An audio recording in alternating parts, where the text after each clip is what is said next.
Libreng pamahawan, urual daw na pigo-presir kan man iba-ibang grupo sa Legazpi City. Uyan istorya ni Don Jimenez.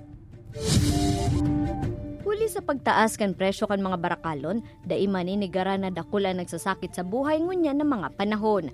Kaya sa syudad nin Legazpi, nag-organisar ang simbahan kaibanan ng pribadong organisasyon ning kusina ni Goryo, an oral daw na pagheras nin pamahawan sa mga nangangaipo. Kadakol ngunya ng mga tao talaga ang nagugutom. So sa paaging ini, sa diit na tabang na itipik na taom sa dahil ining libreng pamahaw, na ipapamati niya mo sa indaan pagtabang asin pagkamuot.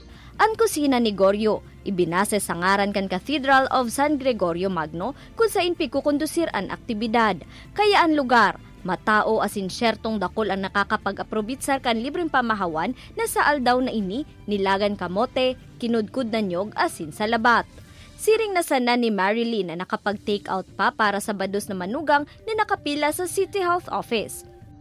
Makan po, masaya, nakatulong siya sa kapwa. Sa mga aldaw na day nauubos ang mga pigpe-preparar na pagkakan, ngani na day masayang, ipiglilibot nindaan pagkakan sa luwas tanganing maitao sa iba pang tao.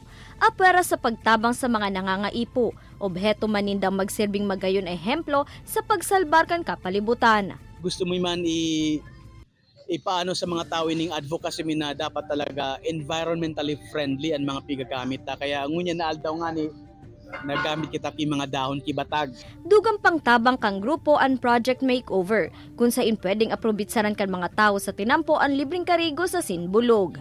Ini si Don Jimenez, Balitang Bicolandia.